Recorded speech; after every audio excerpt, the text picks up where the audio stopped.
In this video, we're going to take a look at some review for Unit 3 with linear functions. So these are the things that you are going to see on our test that we've covered so far. So make sure that you are watching this video on the YouTube app or YouTube website. So you can go to the description down below, click show more if you need to, and I will have a link for where in the video you can see each of these topics. So if you need to just skip ahead to a specific topic listed here, you don't have to scroll through the whole video. Okay. So first off, let's look at slope. So finding slope, there's a couple things that a couple different ways we can find slope. First, from a graph, well, remember that slope is the change in y over change in x. So if it's 2 points, we're going to subtract the y values on top and the x values on bottom. If it's a graph, we think of rise over run. So we're just kind of counting that difference there. And slope is just the rate of change that we see. So it has to have a steepness and a direction. So from a graph, we just find any 2 points on our graph and we count the rise first. So that means our y value. So we go up or down. Up is positive direction, down is negative. And in this case, it's up 2. So that's positive 2. And then it goes to the right 3. Right is positive, left is negative. And then just always double check that that is the same rate of change throughout the rest of your line. Okay. So this would be up 2 over 3. So 2 over 3. If you're given 2 points, so let's say these 2 points here, we have to subtract the y values on top. It doesn't really matter what order you do it. You could do 1 minus 4 or 4 minus 1, but then the x's have to be in the same order that your y's were. So the first 2 numbers here, those have to be from the same point, second 2 numbers from your other point. Okay, so you subtract your y's on top and your x's on bottom. If you subtract a negative, remember that is the same as plus. Notice how these are both the same thing. It's a negative 3 over 8.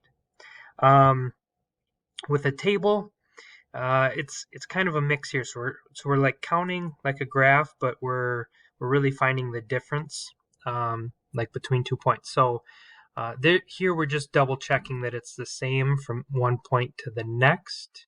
Right, so all of these points in this table, they go up by 2 for the x value and up by or down by 1 for the y value. But remember, it's the y value over the x value, so negative 1 over 2. So that's your slope for this one. These numbers are not always going to be the same the whole way through, right?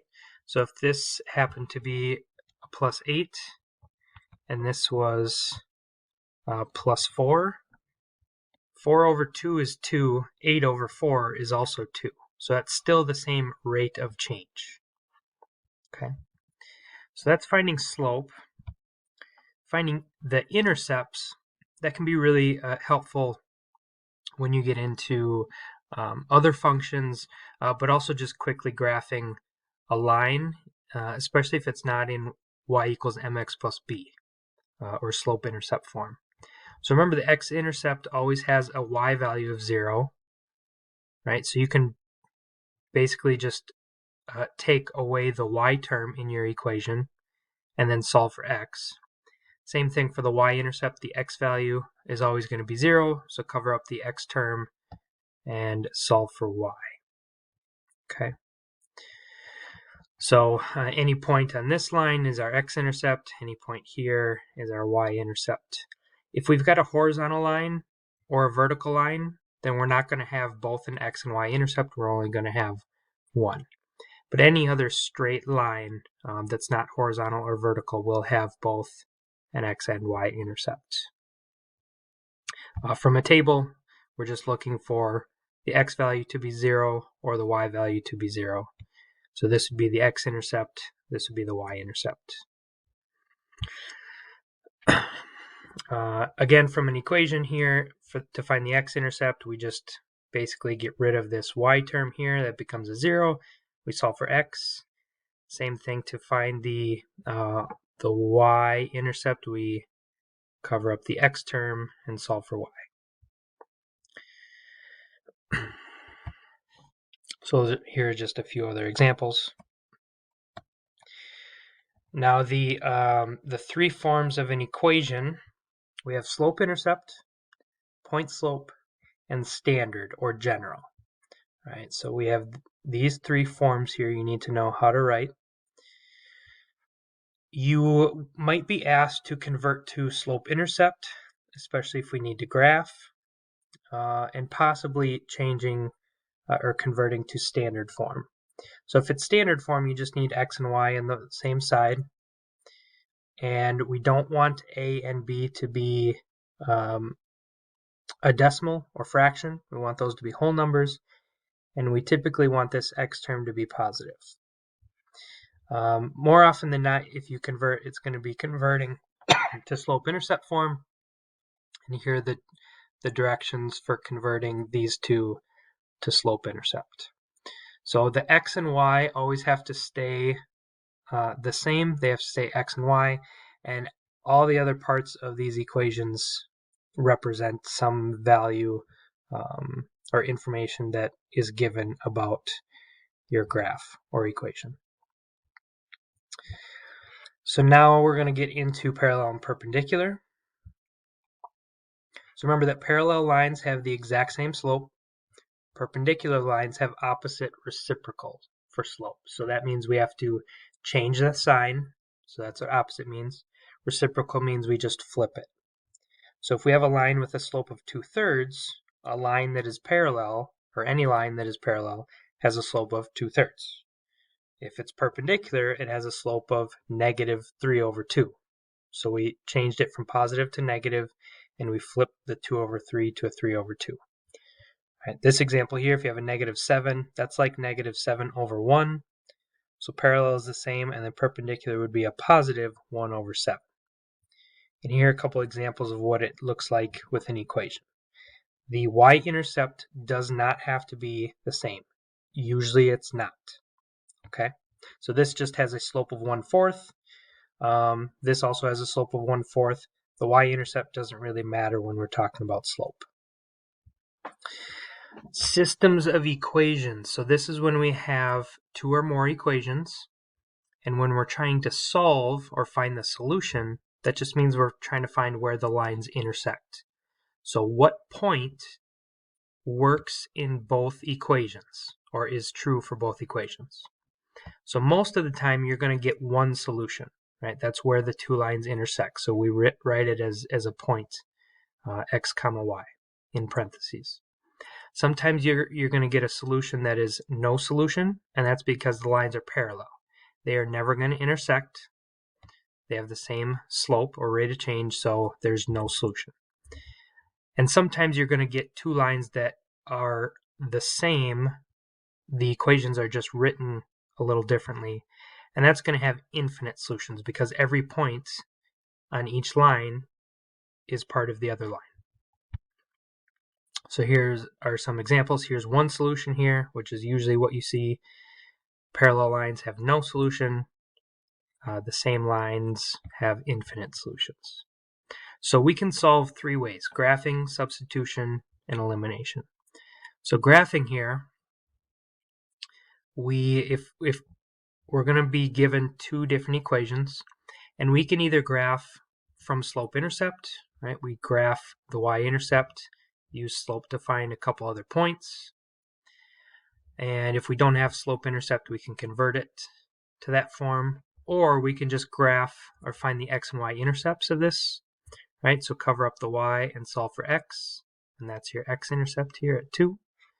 Cover up the x and solve for y, and that's your y-intercept of 6 up here. And then you just connect through those 2 points.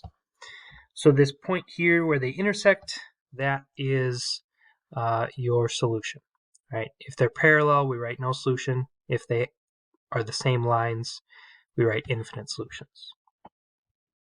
For substitution, that's where we have to have one of our equations written as x equals or y equals, and we're going to substitute that into the other equation.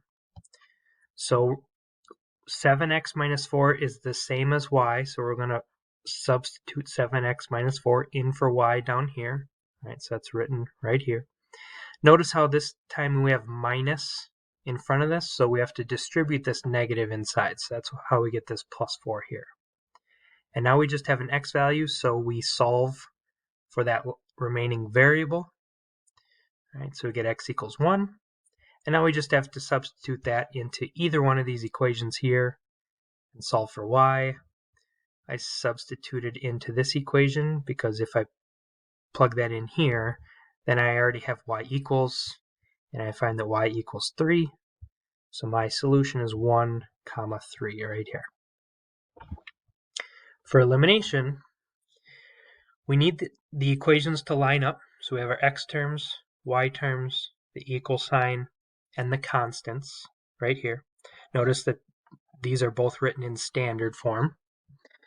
But we have to have the coefficients, so these numbers in front of x and y, they have to have the same number but opposite signs, so one positive, one negative.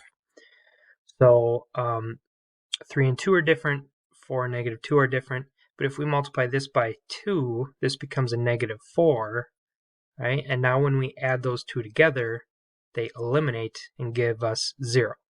So then we can solve for x. So if you don't already have the same numbers, you're going to have to multiply at least one of these equations by some number to get the coefficient that you need. So in this case, if we multiply this by 2, we get the negative 4 that we need, but we have to multiply the whole equation by 2, otherwise it gives us a different equation, or a different line on our graph. So we multiply 2, or distribute this 2 into the whole thing, and we get this equation here, and we add that to this, this top equation. All right, it doesn't matter which order these are written. So then we solve for x, and we get 4. And then just like our substitution method, we substitute 4 into either equation and solve for y here. We get y equals 1, so 4, 1. In substitution and elimination, if both the x and y terms cancel out, you'll get two different numbers. If those numbers are equal to each other, that means you have the same line, so they're infinite solutions. If the two numbers do not equal each other, that means you have no solution because they are parallel lines. Okay. The last part here is inequalities. So remember these symbols here, what they are called, and what they tell us about the line and how we shade them. Right? The shading is based on the y-axis. Either the values are above or below. So our steps for solving here, we're only going to graph if it's an inequality. So graph using slope-intercept form or by graphing the intercepts. I think this way is easier. But then we have to shade above or below, and then we darken where that shading overlaps. And that's called our solution or feasible region. So we have a lot of points that are going to be a solution. It's not just going to be one solution. So this example here, the blue line here, less than or equal to, so it's going to be shaded below with a solid line. The green line, when you get y by itself, is going to be greater than, so it's going to be dashed line, shaded above. So everything right here where the shading overlaps, and on this blue line here that's touching the overlapping shaded area, those all represent a solution because when we plug any of those points in, they make both inequalities true. If you have inequalities that just have an x or a y value, that's when you're going to get these horizontal or vertical lines. Last part, linear programming. The vertex, those are the points that are the corners of our feasible region. And we're going to plug those points in to see how we can maximize our function. The constraints are inequalities, so what limits what we have. With these common sense constraints, that just tells us that we have to have positive numbers. Real world examples, we don't have negative numbers. Okay. So last part here, before I run out of time, make sure to read through this. But a lot of different information that we have to remember in writing our constraints and our objective function.